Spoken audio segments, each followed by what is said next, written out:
Welcome to the Mysterious Casebook. Tonight, we follow Miss Marple into the mystery of the gilded stamp album of vanished treasure, a village steeped in whispers, and a secret someone would kill to keep. Where are you joining us from? Let us know now. Pour yourself something warm, and let the mystery begin. It was a sunny June afternoon in the village of St. Mary Mead, the kind of afternoon that seemed designed for white tablecloths, polished silver spoons and cucumber sandwiches delicately cut into triangles. The vicarage lawn was dotted with folding chairs, their wicker backs creaking faintly, as ladies and gentlemen leaned forward to murmur observations about the weather, the roses, or the general decline of standards in modern society. Miss Jane Marple, a small and deceptively frail-looking figure in a pale blue dress and straw hat, sat quietly near the tea table. Her knitting needles clicked softly, though her eyes, bright as ever, flickered now and then toward the various groups in conversation. She had attended many such gatherings before, and long experience told her that when people were offered tea and an audience, their tongues tended to loosen in remarkable ways. The particular occasion was a charity garden party, organized by Mrs. Martha Ellison, widow of the late Colonel Ellison, whose generosity was rivaled only by her keen desire to maintain her place in village society. Mrs. Ellison had brought out her finest china for the event, her gilt-edged set of cups and saucers that sparkled as though determined to outshine the roses blooming in the background. Among the invited guests was Mr. Gilbert Faversham, a retired civil servant, known for his habit of boasting about his collection of rare stamps. For years, villagers had heard him speak of his gilded stamp album, an ostentatious leather-bound volume with gold-embossed corners said to contain pieces so valuable that, according to him, one could ransom a duke with them. Few believed half his claims, but all were curious. "Mr. Faversham has promised to bring the album today," Mrs. Ellison announced with satisfaction as she poured tea for the local doctor's wife. "A treat, is it not? One seldom sees such treasures outside a museum." The remark caused a ripple of interest. Stamps might not stir the imagination of every villager, but the words "gilded" and "treasure" were sufficient to make even the most indifferent gardener prick up his ears. Soon enough, Mr. Faversham himself arrived. Carrying a small among the invited guests was Mr. Gilbert Faversham, a retired civil servant, known for his habit of boasting about his collection of rare stamps. For years, villagers had heard him speak of his gilded stamp album, an ostentatious leather-bound volume with gold-embossed corners said to contain pieces so valuable that, according to him, one could ransom a duke with them. Few believed half his claims, but all were curious. "Mr. Faversham has promised to bring the album today," Mrs. Ellison announced with satisfaction as she poured tea for the local doctor's wife. "A treat, is it not? One seldom sees such treasures outside a museum." The remark caused a ripple of interest. Stamps might not stir the imagination of every villager, but the words "gilded" and "treasure" were sufficient to make even the most indifferent gardener prick up his ears. Soon enough, Mr. Faversham himself arrived, carrying a small velvet-lined case under his arm. He was a portly gentleman with a moustache so carefully waxed it seemed to point accusingly at anyone who doubted his stories. "Ladies and gentlemen," he said, clearing his throat with self-importance, "behold." He placed the case on the table with a flourish, snapped open the clasps, and drew forth the famous album. Its leather shone richly, and when he opened it, the glint of protective glassine sheets caught the sun. Within were rows of carefully mounted tiny stamps, squares of paper that, in Mr. Faversham's telling, represented whole histories of empires, wars, and fortunes. Case under his arm. He was a portly gentleman with a moustache so carefully waxed it seemed to point accusingly at anyone who doubted his stories. "Ladies and gentlemen," he said, clearing his throat with self-importance, "behold." He placed the case on the table with a flourish, snapped open the clasps, and drew forth the famous album. Its leather shone richly, and when he opened it, the glint of protective glassine sheets caught the sun. Within were rows of carefully mounted tiny stamps, squares of paper that, in Mr. Faversham's telling, represented whole histories of empires, wars, and fortunes. Gasps of admiration circled the group, though a few, including Miss Marple, merely observed with quiet curiosity. She noticed how certain faces leaned closer than others, eyes narrowing not with academic interest, but with something keener, sharper, greed perhaps or longing. Mrs. Ellison clapped her hands gently. "What a marvel, Mr. Faversham. Surely you must keep them under lock and key at all times." "Indeed, indeed," Faversham replied pompously. "But today, for the sake of charity, I deemed it appropriate to share them. Not every day does one encounter a Mauritius blue or a penny black in such pristine condition." While the villagers peered and whispered, Miss Marple's gaze rested on a younger woman at the edge of the crowd. Clara Linton, niece of Mrs. Ellison, was a pale, thoughtful creature in her late 20s, recently returned from a stint in London after what the gossips whispered was a failed engagement. She stood apart, arms folded, her expression unreadable as her eyes flicked toward the album. Miss Marple filed the observation away. The afternoon wore on in its pleasant, slightly self-congratulatory fashion. Teacups were refilled, sandwiches replenished, and the album returned reverently to its case.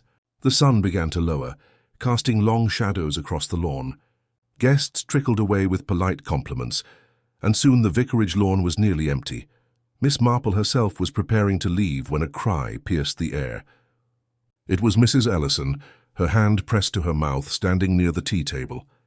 The velvet case lay open, and the album, Mr. Faversham's prized possession, was gone. For a moment, silence reigned. Then came the inevitable flurry of exclamations. "Gone?" gasped Dr. Penrose, the village physician. "Stolen, surely," declared Mrs. Price Ridley with relish, as though she had been waiting all her life for such an event. Mr. Faversham turned scarlet, sputtering with outrage. "Impossible. I placed it here not a moment ago. Who would dare? Who could possibly?" The lawn dissolved into chaos, voices overlapping in accusation and disbelief.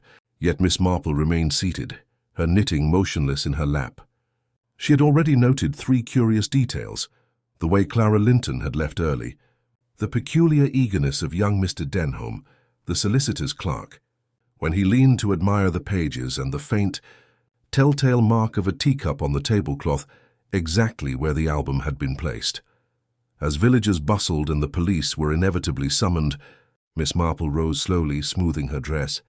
In her gentle voice, she said to no one in particular, "It is astonishing how very quickly people reveal themselves when something valuable goes missing. One observes it quite often, rather like how certain sparrows descend upon crumbs before others even notice them." The remark went largely ignored amidst the uproar, but those who knew Miss Marple well, or thought they did, would have recognized the gleam in her eye. The theft of Mr. Faversham's gilded stamp album was no mere village prank. Something darker lingered beneath, and Jane Marple, with her quiet wisdom, was already watching for it. Morning came to St. Mary Mead with the deceptive serenity of any other summer day. The roses glistened with dew, children hurried off to school with satchels banging against their knees, and milk was delivered to doorsteps with the quiet efficiency of routine.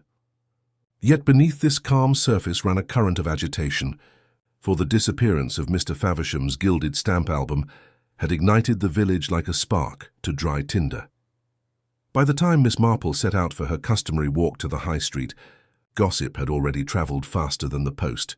At the grocer's, she overheard Mrs. Price Ridley whispering loudly to Mrs. Bantry about the audacity of thieves in broad daylight. At the post office, young Miss Hartnell, with her sharp tongue and sharper ears, was telling anyone who would listen that she had always suspected the Ellison niece of a certain want of character. And at the butcher's, no less than 3 customers declared that the police would surely have the matter solved within a day, though none could agree on whom they had already arrested in imagination. Miss Marple, with her neat straw hat tied firmly under her chin, paused at each shop as though merely engaging in pleasantries. In reality, she listened. She had long believed that one learned far more from idle chatter than from official reports. "Mark my words," Mrs. Price Ridley announced, her chin tilted in righteous certainty. "Clara Linton knows more than she lets on. A young lady who goes to London and comes back without a husband has certainly learned something about deception." Now," Miss Marple murmured mildly, her knitting bag resting against her arm. "It is quite possible for a young woman to be unfortunate in her choice without being dishonest, don't you think?" Mrs. Price Ridley sniffed but looked faintly disappointed. Miss Marple's soft-spoken words had a way of dampening the thrill of speculation. Meanwhile, Mr. Denholm, the solicitor's clerk, was attracting notice in his own way. He was seen lingering at the Green Man Inn, recounting to anyone who would listen how he had nearly touched the album himself. He described the glint of its gold corners, the delicate arrangement of stamps, and how easily such an object might slip into the wrong hands. His eagerness to be connected to the incident did not escape Miss Marple's attention. She had seen that kind of boasting before. Often it was an attempt to cover nerves rather than to display knowledge. By mid-morning, Inspector Cray from the County Constabulary had arrived in the village. He was a brisk, broad-shouldered man, with an air of authority and a tendency to treat small-town crimes with efficient impatience. At Mrs. Ellison's vicarage, he stood on the very lawn where the party had taken place, notebook in hand, while the widow herself wrung her hands and lamented the scandal that would forever haunt her charity work. "I tell you, Inspector," Mrs. Ellison said with fluttering distress, "it is a dreadful business. To think, in my own garden, with my very best china on display. Why, the Archbishop himself could have been present had he accepted my invitation. Imagine the disgrace." The inspector scribbled and nodded, but seemed less concerned with social humiliation than with identifying suspects. "Who left the gathering earliest?" he asked, his voice carrying. "Clara Linton," chorused 3 voices at once. "Precisely," added Mrs. Price Ridley, who had taken it upon herself to attend as an unofficial witness. "And what respectable young lady leaves before the tea things are cleared?" "It is most irregular." Inspector Cray jotted this down, frowning with satisfaction as though the matter were already half solved. Miss Marple, who had been invited to sit quietly to one side, knitted without comment. Her needles clicked softly, and her gaze flicked to Clara, who stood near the vicarage steps, pale and defensive. "I only felt unwell," Clara said, her voice steady but low. "I had no interest in Mr. Faversham's album." "Why should I?" "Why indeed?" muttered the inspector. Though his tone suggested he considered the question answered, Mr. Faversham himself was pacing the lawn in agitation. "That album is my life's pride. Years of collecting, of bargaining, of outbidding others at auctions. Do you understand, Inspector? It is not only of value but also of history. The Mauritius blue alone is priceless." He mopped his forehead with a large handkerchief. The inspector reassured him curtly before turning to the crowd. "Ladies and gentlemen, I must ask for calm. This was no professional burglary. The thief must have been someone among us, someone who seized a moment's opportunity." His gaze swept the assembled villagers like a net cast over fish. "I will conduct interviews at the station. Meanwhile, no one is to leave the village until we conclude inquiries." This pronunciation caused a stir. The notion of confinement, however mild, gave the event an air of drama that set tongues wagging afresh. Later, as Miss Marple strolled back toward her cottage, she encountered Mr. Denholm once more. He was speaking animatedly to a group of younger men, describing how he would have nearly been asked to turn the album's pages himself had the opportunity arisen. His gestures were too expansive, his voice a little too eager. Miss Marple paused nearby, adjusting her knitting bag. "It must have been quite exciting for you, Mr. Denholm," she said gently. "So close to something so very rare. One wonders, though, were you more interested in the stamps themselves or in the idea of possessing them?" The young man flushed, then laughed awkwardly. "Why, possession is 9/10 of the law, isn't it, Miss Marple? Just a saying, of course, just a saying." He hurried off, leaving behind a trace of unease. That evening, as lamps lit up across the village and curtains were drawn against the falling dusk, the talk in drawing rooms and kitchens alike turned to nothing but the stolen album. Some swore Clara Linton was guilty. Others whispered darkly of strangers who might have wandered in from the road. A few even suggested that Mr. Faversham himself might have staged the whole thing for attention, though such audacity seemed unlikely. In her own sitting room, Miss Marple poured herself a small cup of tea and arranged her knitting neatly in her lap. Her cat, a tabby of placid temperament, curled at her feet. She reflected, as she so often did, that human beings were endlessly similar to one another. Given temptation, resentment, or pride, they behaved in patterns that repeated themselves like stitches in a familiar design. "People," she said softly to the empty room, "are not so very different from stamps. Each one bears a mark, a trace of history, and once you learn how to read it, the story is plain enough." She sipped her tea and listened to the quiet ticking of the mantel clock. The village might be restless, the inspector might be certain of his direction, and the gossip might be circling Clara Linton like crows. But Miss Marple, with her sharp eyes and her gentle manner, knew the story had only just begun. Inspector Cray wasted no time in beginning his formal questioning. By the following morning, several villagers had already been summoned to the small police office near the High Street, where the inspector sat behind a scarred oak desk with his notebook ready. He was determined, he declared, to get to the bottom of the theft before the matter attracted attention from the county superintendent. Mr. Faversham was the first to be examined, though his testimony was more indignant than useful. He repeated with increasing volume the litany of stamps in his album and the astronomical sums they would fetch at auction. He ended his statement with a dramatic flourish. "Inspector, you must understand the Mauritius blue is worth more than this entire village. Whoever took it is no common thief. He is a villain of the blackest dye." The inspector nodded gravely, though he muttered afterward that people with valuable possessions should show better sense than to parade them before half the parish. Miss Marple, who had quietly walked down to the office on the pretext of posting a letter, overheard enough of Mr. Faversham's speech to observe that outrage often clouded memory. She wondered whether the gentleman had been paying more attention to his audience than to the whereabouts of his album. Next came Clara Linton, pale but composed. She insisted she had felt faint during the gathering and left early to rest at her aunt's house. "I scarcely looked at the stamps at all," she said, folding her hands tightly in her lap. "I cannot imagine why people are so certain of my guilt." The inspector leaned forward. "Because, Miss Linton, you were the last person seen near the table before the album vanished. You must see how it appears." "I see only that I am convenient," she replied softly. "It is easy to blame someone who does not fight back." Miss Marple, standing near the window, admired the quiet strength in the girl's voice.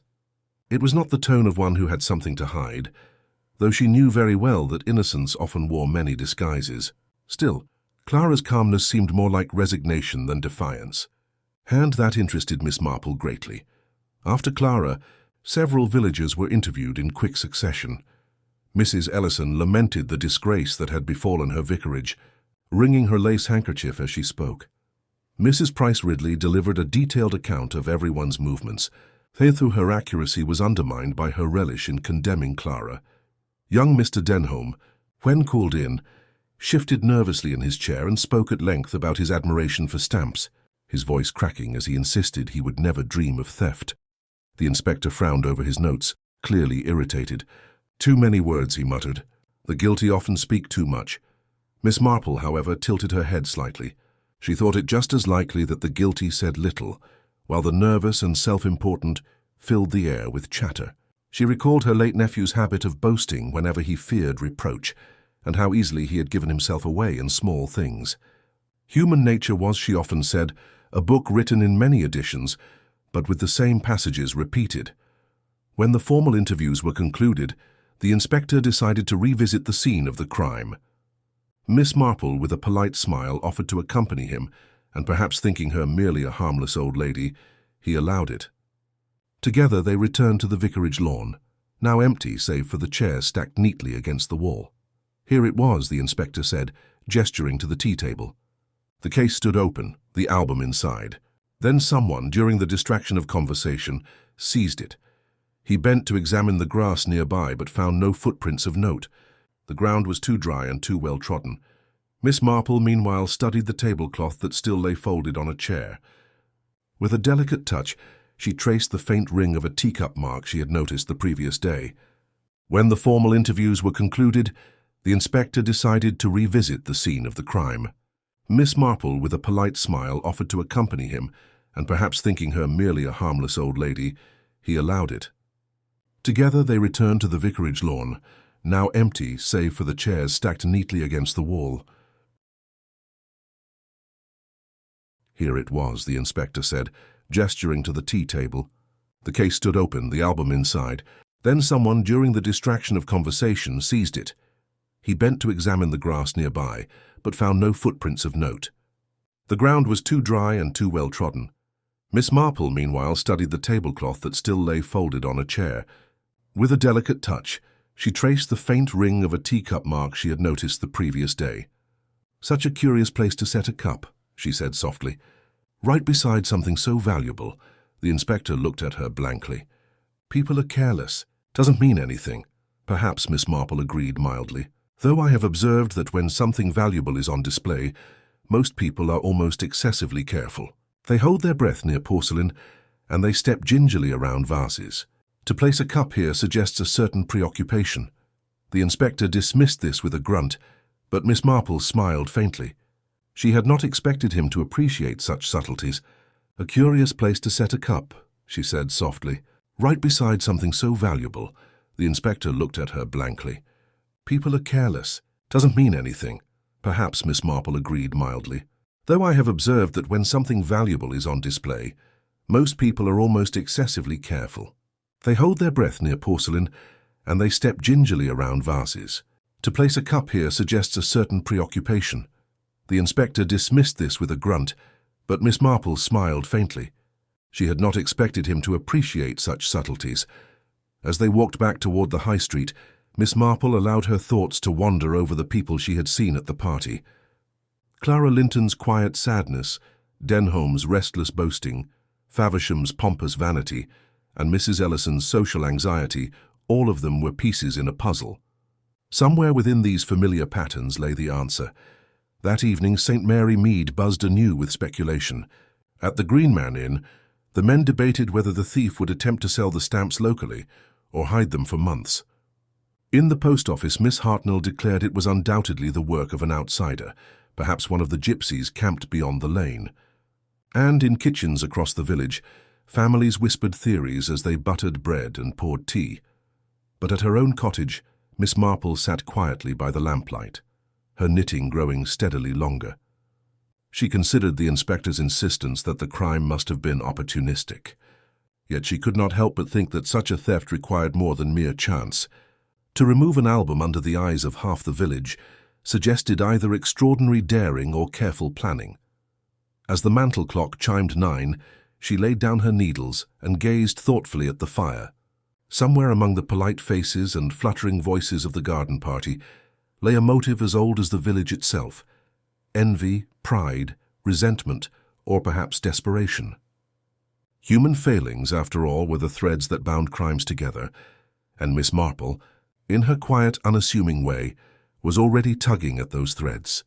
The following day dawned bright and deceptively cheerful, though the air in St. Mary Mead carried a tension that no amount of sunshine could dispel.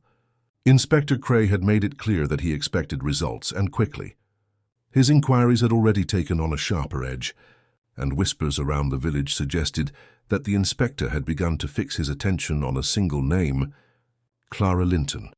At the vicarage, Clara herself sat quietly at breakfast, pushing her toast about her plate without appetite.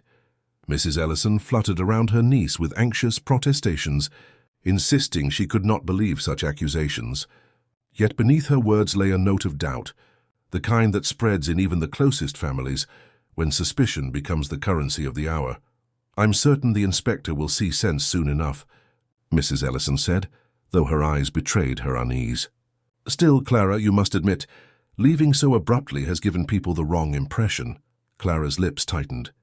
"I left because I felt ill. Surely that is not a crime." "It is not, my dear," Mrs. Ellison replied, reaching for her tea. "But in matters such as these, appearances weigh heavily." Meanwhile, at the Green Man Inn, a different tone prevailed. Several villagers, gathered around their morning pints, spoke with grim certainty that the police had already found their culprit. Mr. Denholm, ever eager to be heard, leaned across the table and declared, "It must be Clara. No one else had the chance. I was standing near the table myself, and I can swear no one else touched the album." This was met with murmurs of agreement. One or two raised the possibility of an outsider, but the general sentiment clung stubbornly to Clara. It was comforting in its way to believe the guilty party was already among them. Outsiders brought too many unknowns, while Clara was close at hand, quiet and defenseless. Inspector Cray, for his part, had summoned Clara to the police office once more. His questions were firm, his tone less patient than before. "Miss Linton, your movements are difficult to reconcile.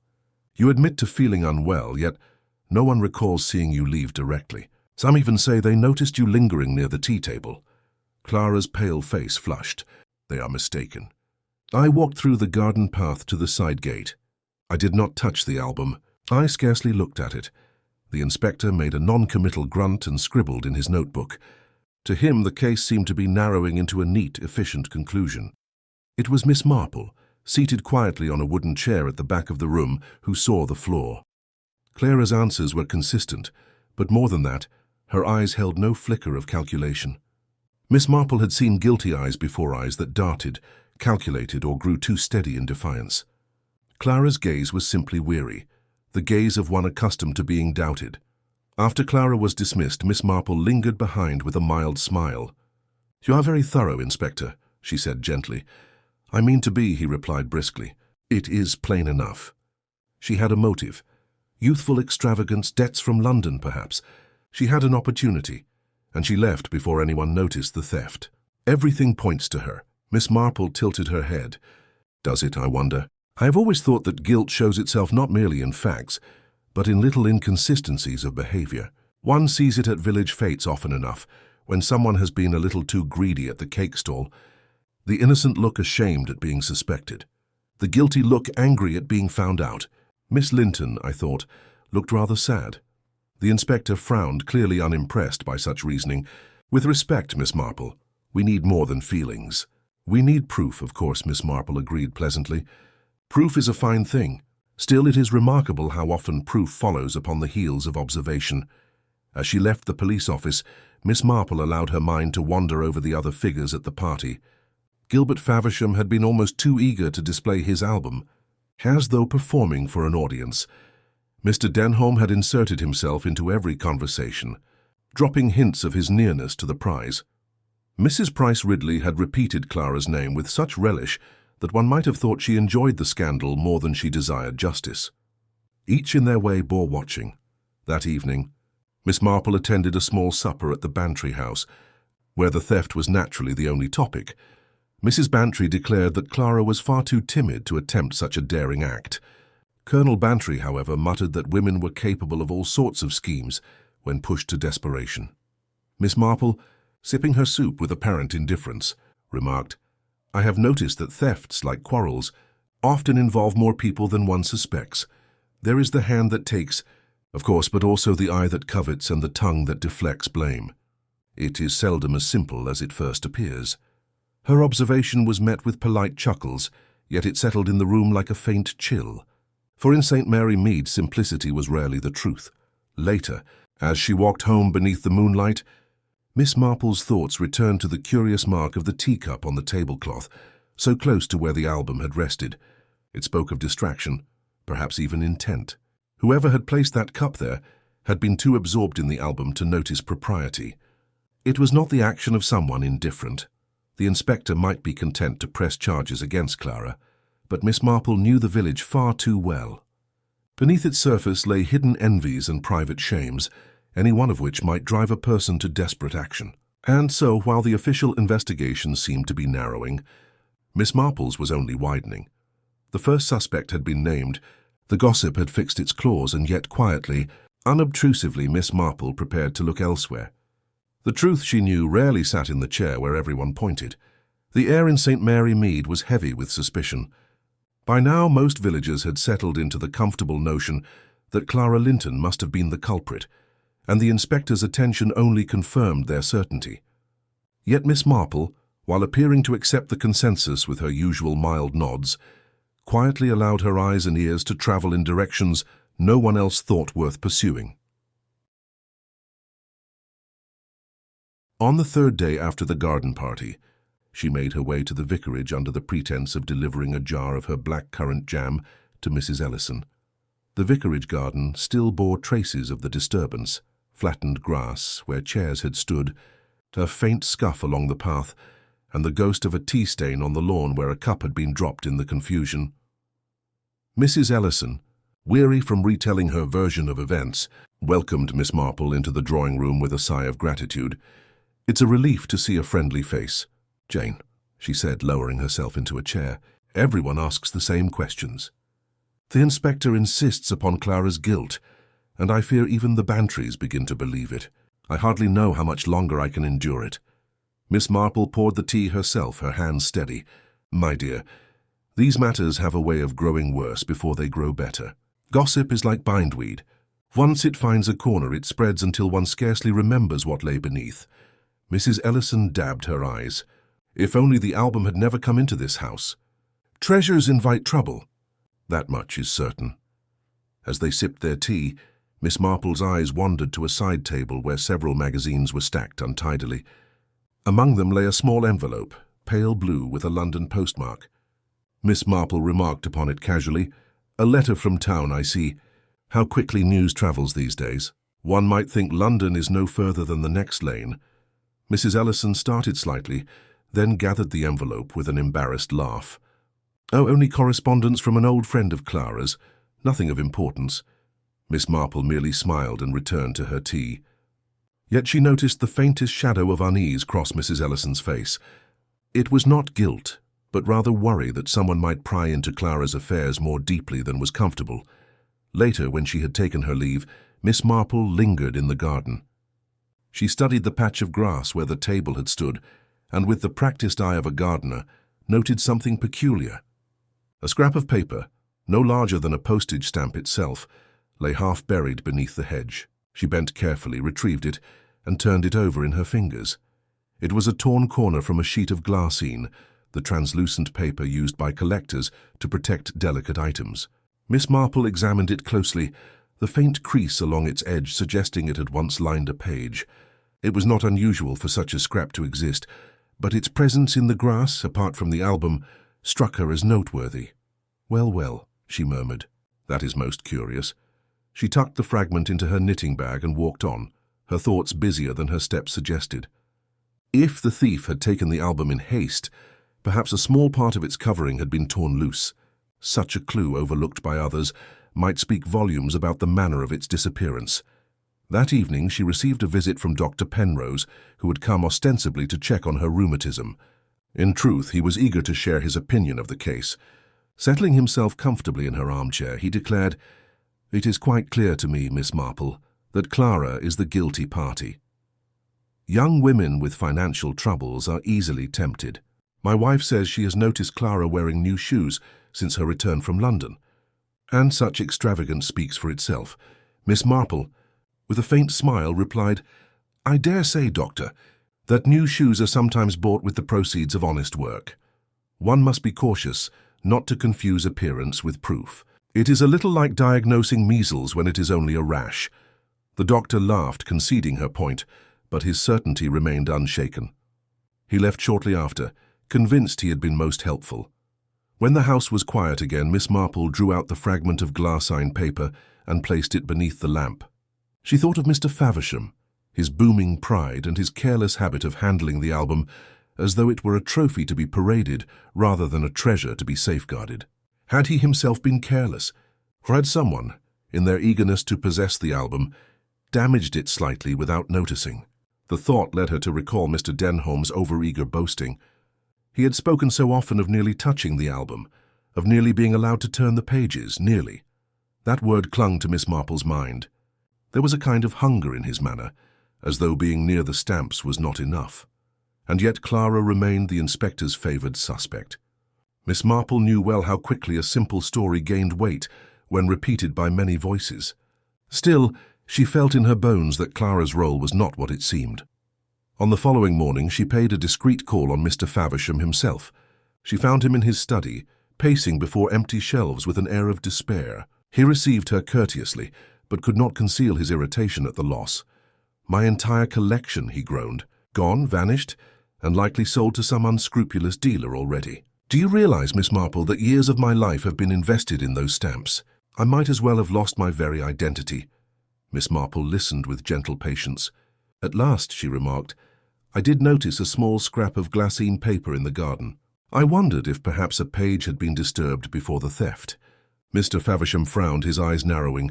"Impossible, my album was immaculate. I inspected it myself before leaving for the vicarage." "Indeed," Miss Marple said softly, storing away the slight defensiveness in his voice.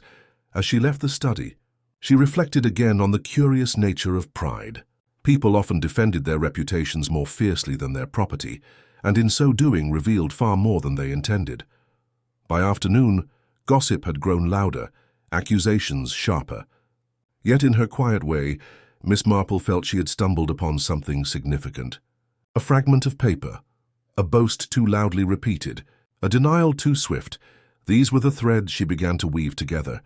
The inspector might think the case nearly closed, but Miss Marple knew the pattern was far from complete. Hidden within the village chatter lay the faint but certain outline of the truth, waiting for the patient hand that could bring it to light. By the end of the week, the theft had ceased to be a single scandal and became instead the prism through which every quarrel, slight and suspicion in St. Mary Mead was refracted. Neighbours eyed one another with wariness, friendships cooled, and the talk in drawing rooms grew more heated. A thief in their midst was shocking enough, but the possibility that it might be someone they knew intimately added a flavour of dread that lingered in every conversation. At the vicarage, Mrs. Ellison bore the brunt of the scrutiny. Visitors came daily, some under the pretence of sympathy, others merely to extract details. Mrs. Price Ridley, in particular, called with disconcerting regularity, her questions wrapped in tones of condolence.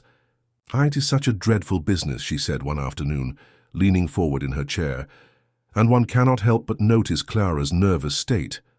You must be quite worn down by the worry of it all." Clara, standing by the window, turned sharply. "I am not nervous. I am tired of being suspected without reason. If everyone insists upon believing I am guilty, why should I try to persuade them otherwise?" Mrs. Price Ridley blinked, then rose with offended dignity. "Well, my dear, you need not snap at those who only wish you well." She departed soon after, leaving behind a silence more strained than her presence. That evening, Clara confronted her aunt in the drawing-room. "You do not believe them, do you? You do not think I could have taken that wretched album?" Mrs. Ellison wrung her hands.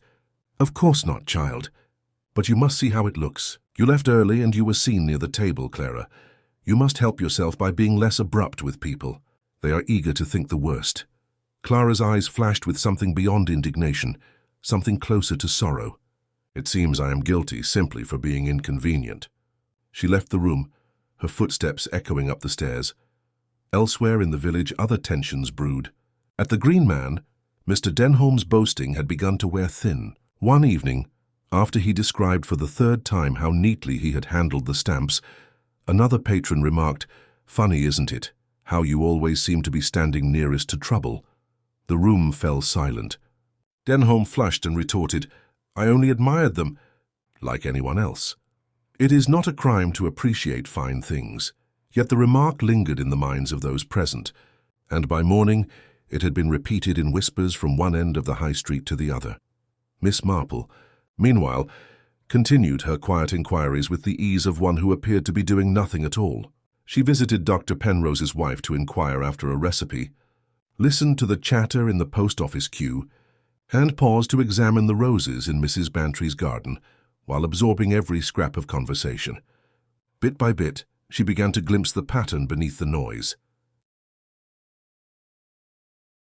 It was during one such visit that she uncovered something more substantial. Calling at the Bantrys, she happened upon Colonel Bantry in the library. He was in an expansive mood, having read an article about military history that morning, and he greeted her warmly. In the course of their chat, he let slip a remark that caught Miss Marple's attention. "Between ourselves," he said, lowering his voice, "I happened to hear that Faversham was in some financial difficulty. Apparently, he had written to a dealer in London only a fortnight ago, offering to part with certain pieces of his collection. Quite desperate, I gather. Of course, he told everyone the opposite, that he was adding to his treasures rather than losing them." Miss Marple's expression remained mild, but her mind quickened. Mr. Faversham's pride had always been more conspicuous than his prudence, but to think that he had been willing to sell his beloved stamps in secret suggested a motive of an entirely different kind. If his finances were failing, then the album was not merely a source of vanity, but also of potential salvation. And if the collection disappeared, what better excuse for its absence than theft? Later that day, she decided to test this new thread. She encountered Mr. Faversham outside the post office and, after exchanging pleasantries, remarked, "I dare say, Mr. Faversham, it must be some comfort to know your collection is well insured." His reaction was sharper than she expected. He stiffened, colour rising in his cheeks. "Insured? What nonsense! I would never entrust such priceless objects to the whims of a company. They are irreplaceable. No sum could make up for their loss. Oh, of course, Miss Marple replied smoothly. It was only a thought. One does hear of such things. She left him then, but the hurried edge in his voice remained with her. People often betrayed themselves not in what they admitted, but in what they denied too quickly. That evening, Miss Marple sat in her cottage with her knitting, reflecting on the day's revelations. Clara's protestations of innocence, Denholm's uneasy boasting, and now Faversham's defensive reply were all pieces of a puzzle that seemed to grow more tangled the more she studied it. It struck her that everyone touched by the case was hiding something. Clara hid her private sadness, Denholm hid his hunger for importance, and Faversham perhaps hid the fragility of his fortune. Secrets like weeds had a way of sprouting in the cracks of the most carefully tended gardens. The question was, which secret had blossomed into theft? The inspector, still fixed upon Clara, was unlikely to consider these subtleties. But Miss Marple knew better than to accept the obvious. She had seen too many quarrels in the Women's Institute and too many disputes at church bazaars to believe that truth ever wore the simplest hat. And so, as St. Mary Mead simmered with suspicion, Miss Marple prepared herself for the next revelation. Human nature, she reflected, was always at its most revealing when placed under pressure, and the village was now under considerable strain. It would not be long before that strain forced someone to show their hand. Sunday morning in St. Mary Mead was usually a tranquil affair, with villagers strolling to church in their best clothes and pausing to exchange polite greetings on the way. This Sunday, however, the usual rhythm was unsettled. The theft of Mr. Faversham's prized album still hung heavily over the village, and whispers followed every step Clara Linton took as she accompanied her aunt to the service. Miss Marple attended as always, her hymn-book steady in her hands, though her eyes moved more often toward the congregation than toward the pages. She noted the stiffness of Clara's posture, the pride with which she endured the scrutiny of her neighbors, and the restless movements of Mr. Denholm 2 pews behind. He fidgeted, coughed, and dropped his book twice, drawing sharp glances from Mrs. Price Ridley, who sat bolt upright as though awaiting divine confirmation of her suspicions. After the service, the vicar greeted his parishioners at the lich gate, and the talk turned inevitably to the theft. Miss Hartnell in particular was overheard remarking, "It is only a matter of time before the police arrest her. Why, everyone knows Clara left at just the wrong moment." Clara walked past without a word, her face pale but her chin lifted. It was that afternoon, however, that the matter took an unexpected turn. Mr. Faversham, still fuming over his loss, returned home from church to find his study window ajar. He swore he had locked it the night before, but the latch was broken. When he stepped inside, he stopped short. Papers were strewn across the desk, drawers were pulled open, and his cabinets were disturbed. Someone had rifled through his belongings. The discovery spread quickly. Within an hour, Inspector Cray was on the scene, examining the mess with grim efficiency. "Well, well," he said, tapping his pencil against his notebook. "It seems our thief was not content with the stamps alone." Unless he paused, glancing at the scattered papers. Unless he was searching for something else. Mr. Faversham, beside himself, declared, "This is monstrous. First my album, now my very home invaded. What kind of villainy is this?" Miss Marple, who had walked down with the Bantrys to see what the commotion was, stepped quietly into the room. She moved with apparent aimlessness, but her eyes missed little. On the carpet, she noted a faint mark of mud smaller than a man's boot, perhaps a woman's shoe. On the desk, a half-burnt match lay among the papers, though the hearth was cold and unused. "Curious," she murmured softly. The inspector, overhearing her, frowned. "And what, pray, is curious, Miss Marple?" She smiled politely. "Only that someone should go to such trouble, and yet take nothing of obvious value. It suggests they were not after wealth at all, but knowledge." Her remark drew puzzled looks, but she did not elaborate. Instead, she asked if Mr. Faversham had lost any particular documents. He insisted that nothing of importance was missing, though his defensiveness was plain. He added hastily that some old bills might have been misplaced, but nothing worth a burglar's effort. Miss Marple tucked that answer away in her mind. She had already heard whispers of Faversham's financial struggles. Perhaps the intruder sought proof of those difficulties, or perhaps, she thought, It was Faversham himself who staged the intrusion to divert suspicion from the earlier theft. The inspector, however, saw matters differently. "This only strengthens the case against Miss Linton," he declared. "Her family lives here. She could easily have slipped in unnoticed, searching for some way to conceal her crime. Perhaps she hoped to find the album again or to destroy evidence of her guilt." Clara, when confronted, denied everything with quiet dignity. "I have not set foot in Mr. Faversham's house since the day of the party. I would not break into his study. What more can I say?" Her calmness did little to convince the inspector, but Miss Marple observed the tremor in her hands as she folded them together. Fear, yes, but not the fear of exposure, rather the fear of being trapped by suspicion she could not shake. That evening, Miss Marple entertained Mrs. Bantry for tea. As the two ladies sat by the fire, Mrs. Bantry exclaimed, "I do not know how you bear it, Jane. The whole village seems ready to condemn Clara, and now this business at Faversham's house only makes it worse.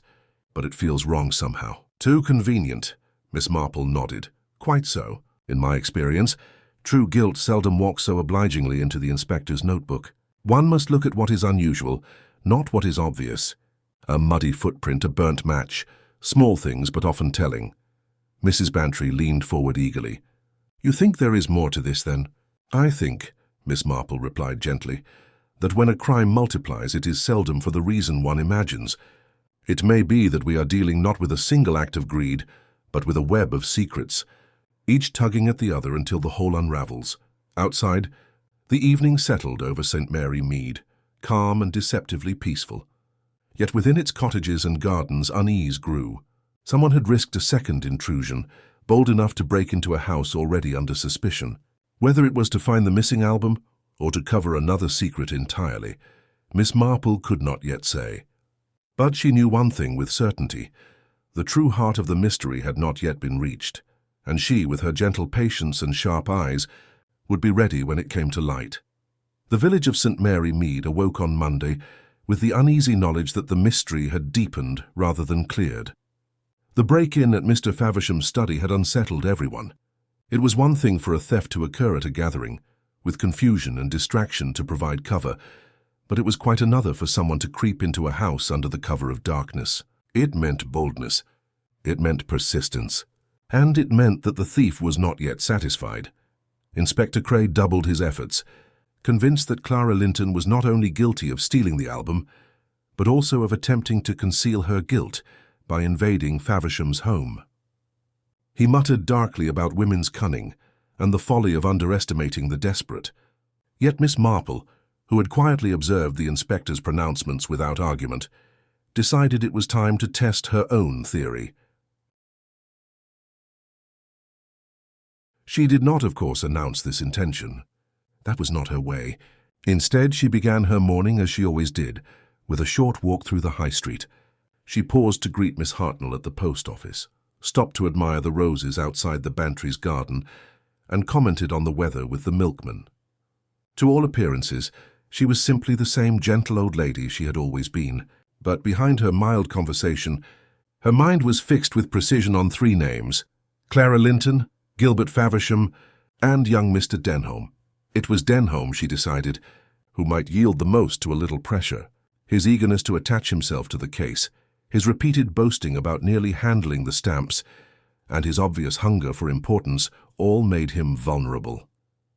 Miss Marple had often noticed that those who most desired to be seen as innocent revealed themselves most quickly when gently prodded. That afternoon, she contrived to encounter him near the inn. He greeted her cheerfully, though his eyes flicked nervously about as though to see who might be watching. "Such a dreadful business, Miss Marple," he said, doffing his cap. "I cannot understand how such a thing could happen in a place like ours. I only hope the inspector puts an end to it soon." Miss Marple smiled pleasantly. "Indeed, Mr. Denholm, it is shocking, is it not, how swiftly temptation can lead one astray? One moment a person is admiring a thing, and the next, well, admiration becomes something rather stronger." Denholm laughed, a little too loudly. Yes, I suppose it might, but not for me, Miss Marple. I only looked like anyone else." She nodded thoughtfully. "I was reminded, you know, of young Tommy Westmacott. Perhaps you recall him. Always so eager at the church bazaars. He once slipped an entire fruitcake into his satchel when he thought no one was looking. The poor boy could not resist boasting afterward about how fine the cake was, though of course it gave him away entirely. People do rather give themselves away, do they not? Denholm's smile faltered. He shifted his weight, glancing again toward the inn. Boys are different. One expects foolishness in them. This is serious business, Miss Marple. Quite, she agreed softly, her eyes steady on his face. Serious enough that one must be very careful with what one says. A careless word can place one in the wrong light entirely. Denholm swallowed hard, then muttered something about errands and hurried off, leaving Miss Marple with the faintest trace of satisfaction. She had not accused him of anything, yet he had reacted as though the ground beneath him were less stable than he wished. That told her more than a confession ever could. Later that evening, she turned her attention to Mr. Faversham. She called at his house under the pretense of inquiring after his health, for rumors of the breaking had painted him as a man on the verge of collapse.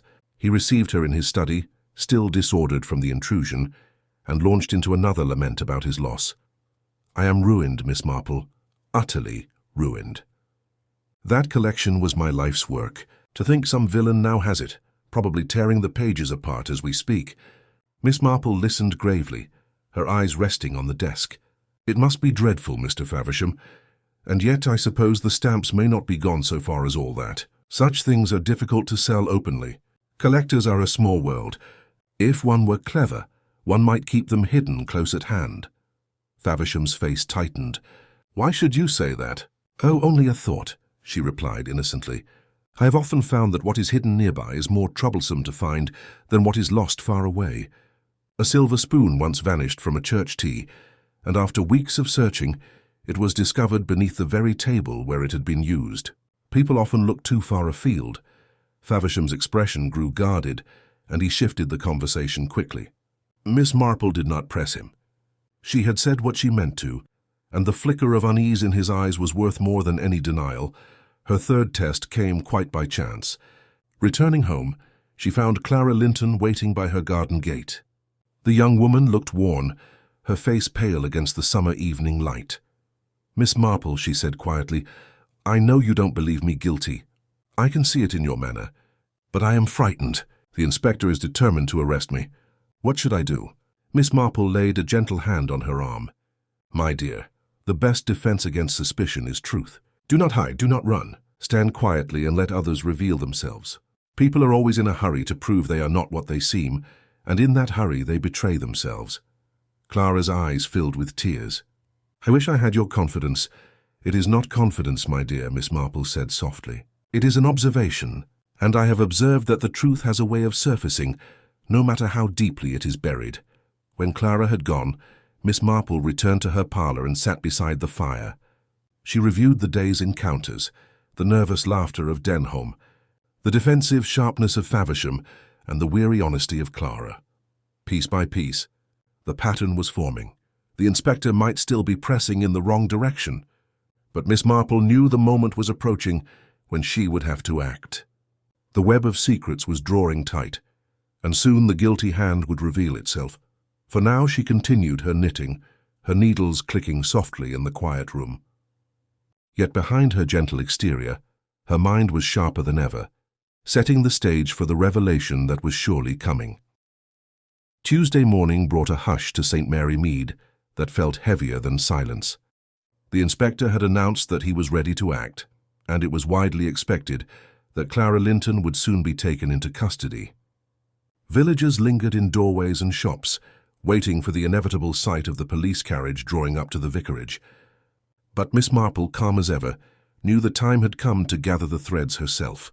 She sent word, in her gentle and unassuming way, inviting a few key figures to tea at her cottage. Mrs. Ellison arrived first, flustered and pale, with Clara walking stiffly at her side. Then came Gilbert Faversham, his moustache bristling with indignation, followed by young Mr. Denholm, who looked both curious and uneasy. Finally, Inspector Cray himself entered, his manner brisk and official, as though he were indulging Miss Marple more out of politeness than expectation. The small parlour was arranged with precision, with china cups laid neatly on the table, a plate of seed cake at the ready, and Miss Marple's knitting basket by her chair. She greeted them warmly, then seated herself, allowing the others to take their places. The scene resembled nothing more than a pleasant village gathering, yet the air was taut with anticipation. "I'm so grateful you could all come." Miss Marple began, her voice mild. "I felt it only proper to talk matters over, for there is much distress in the village, and distress, I find, is often eased by plain speaking." Inspector Cray cleared his throat. "If this is to be a discussion of village gossip, Miss Marple, I hardly think it necessary. The evidence points clearly enough to Miss Linton." Miss Marple inclined her head. "So it may seem, Inspector, and yet, appearances are sometimes arranged as carefully as a flower bed. One must look for what grows naturally and what has been planted. Let us consider a few points together." She folded her hands in her lap and looked gently toward Clara. "First, we have Miss Linton, who left the garden party early. That much is true, but leaving a place does not mean taking something from it. Her behavior since has been consistent with one who is wearied by suspicion rather than relieved by concealment." Clara lowered her eyes, but her aunt reached for her hand with a grateful squeeze. Miss Marple then turned to Denholm. "And then we have Mr. Denholm, who has spoken most often of his nearness to the stamps. Too often, one might say. I have always observed that people who cannot resist boasting about how nearly they had something are often telling us how much they desired it." Denholm flushed deeply. "I never said well, I only admired them, as anyone might."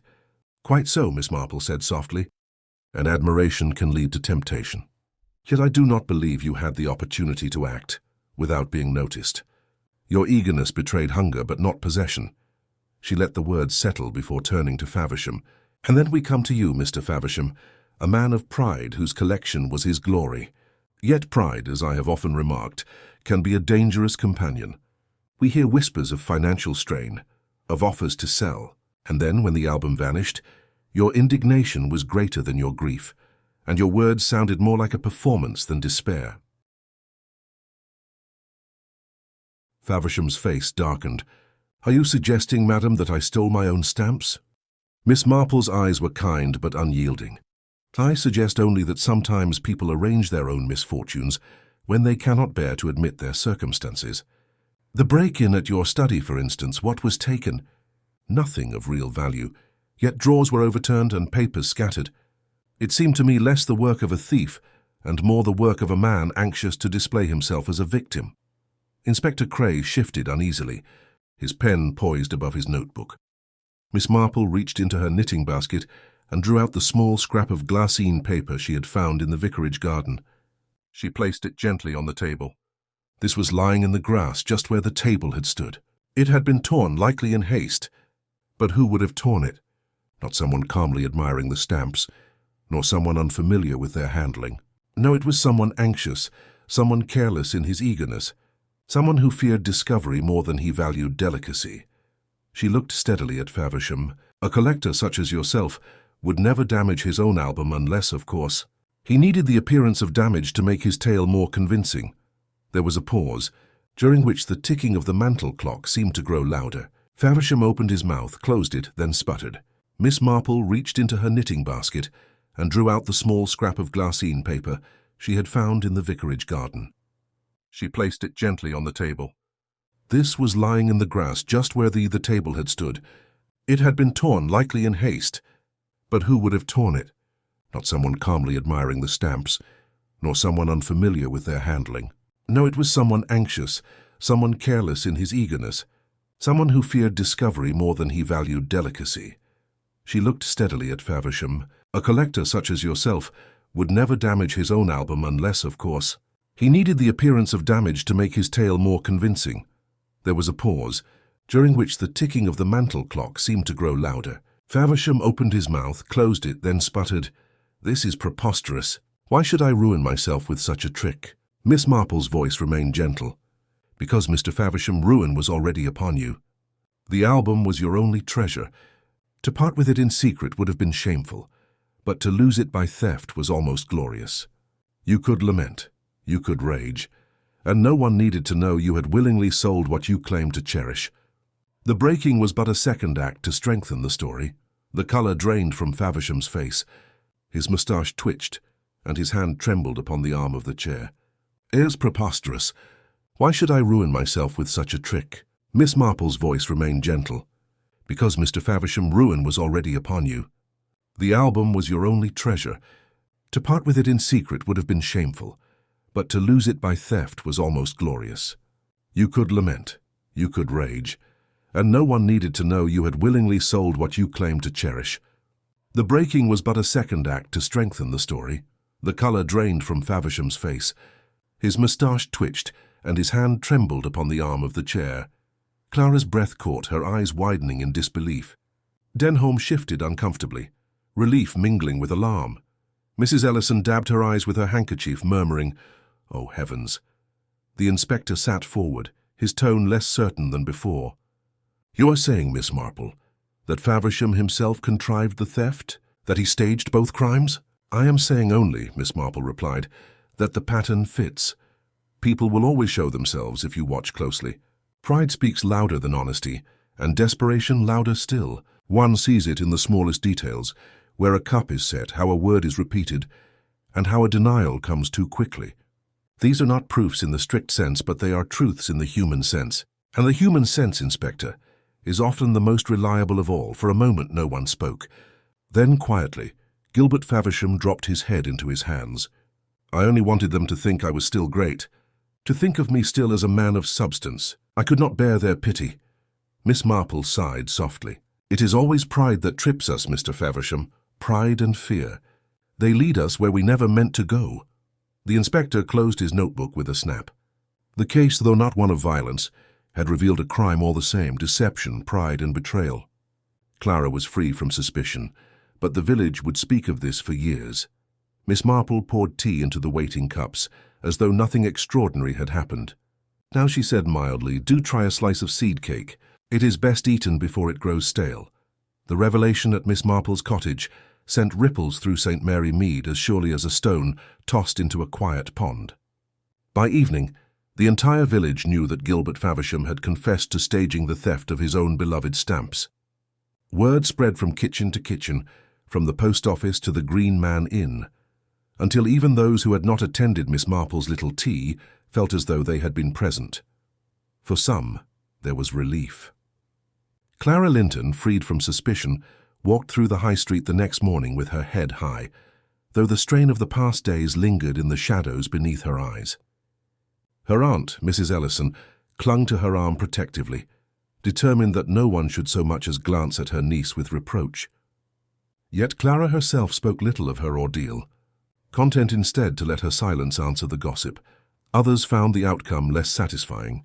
Mrs. Price Ridley, in particular, declared that the whole matter was unconvincing. She insisted that Clara's behavior had been too suspicious to be explained away, and that Miss Marple had surely been too soft-hearted to see things clearly.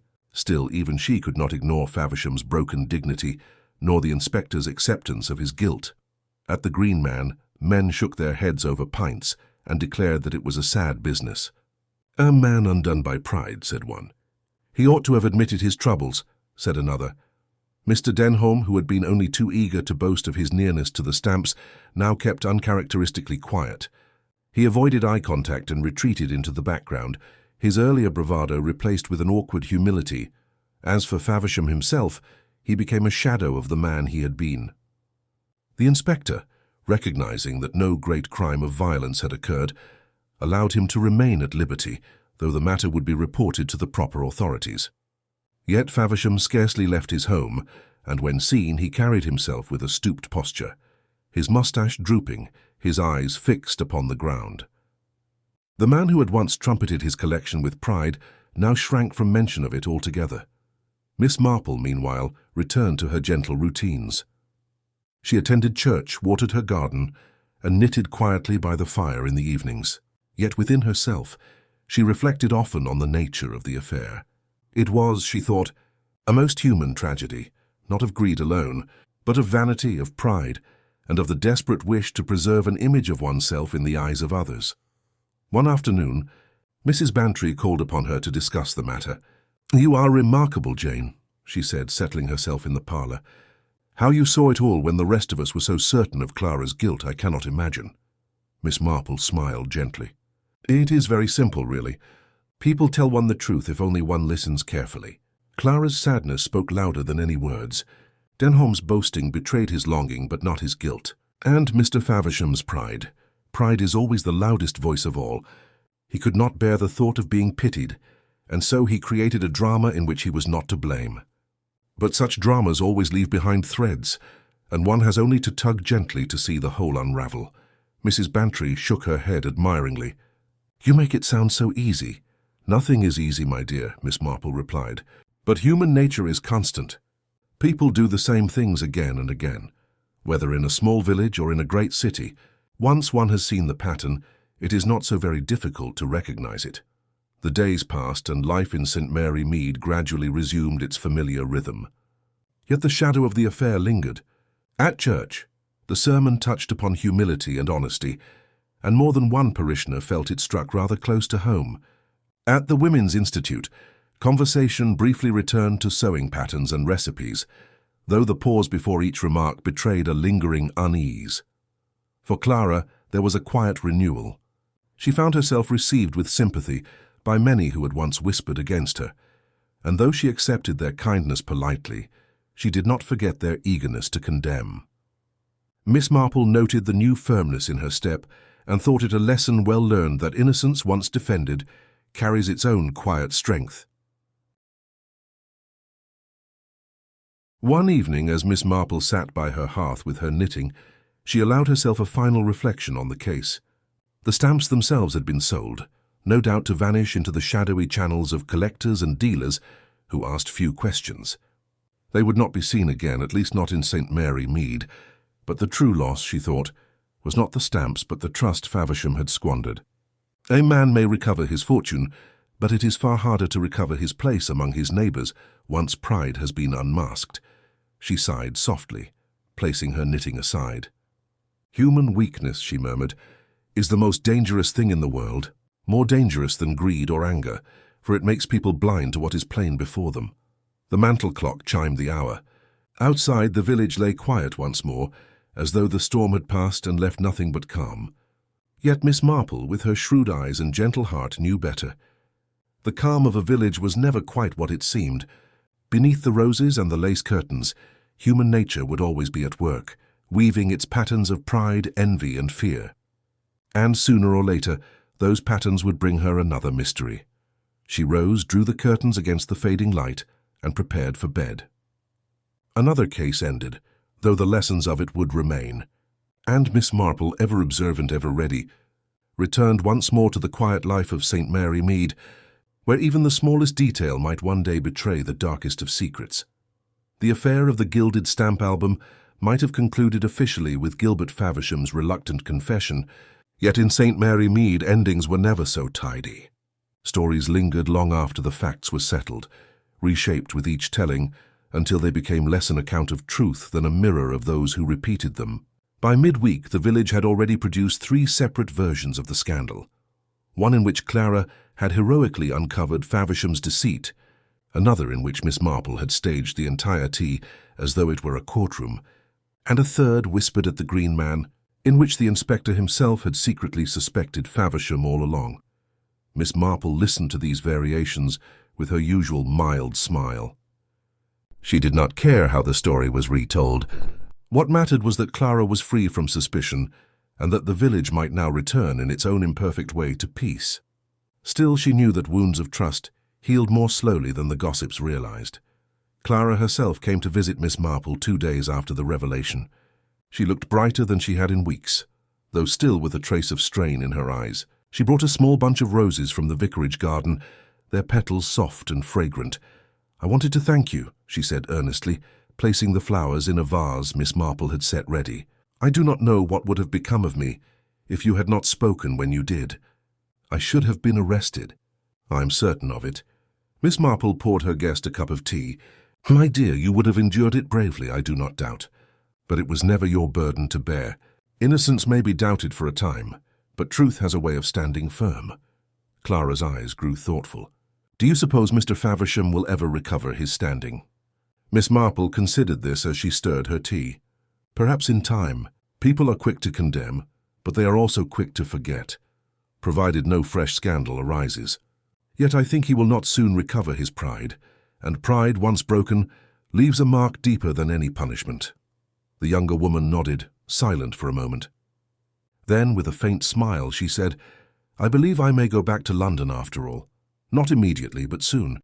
I have been afraid of what people think of me, but now, well, I think I shall not be so afraid again." Miss Marple reached across to pat her hand. "That is very wise, my dear. Life is too short to live by other people's suspicions. One must carry oneself with honesty, and the rest will follow." When Clara had gone, Miss Marple sat quietly for some time, reflecting on the curious turns of human behaviour.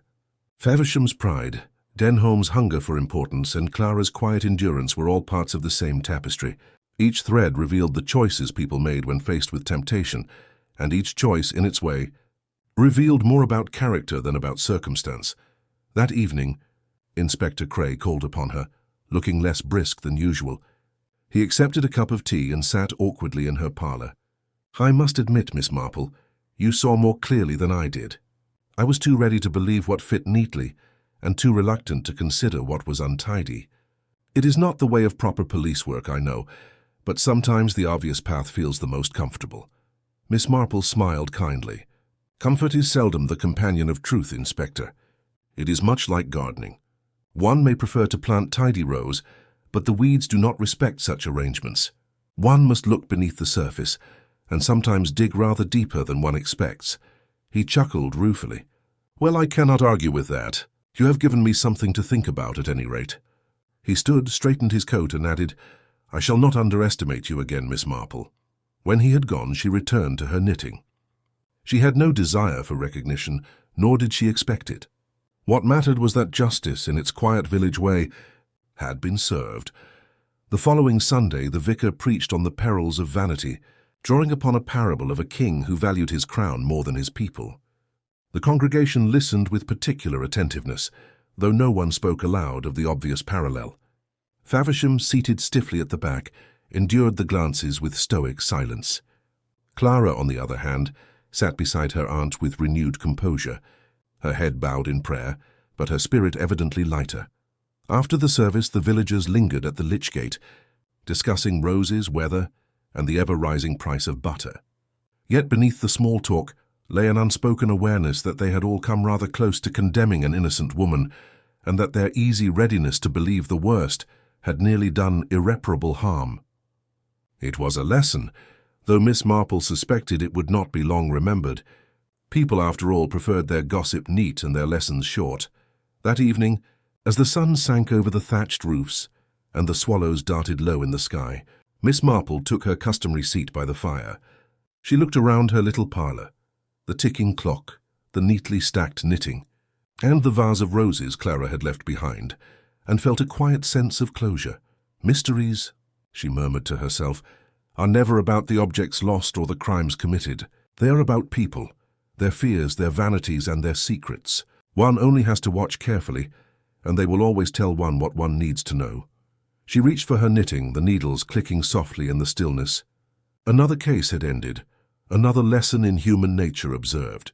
And though the village would soon return to its rhythm of teas, garden parties, and church bazaars, Miss Marple knew, as she always did, that behind the lace curtains and rose bushes of St. Mary Mead, another secret was already waiting to be uncovered.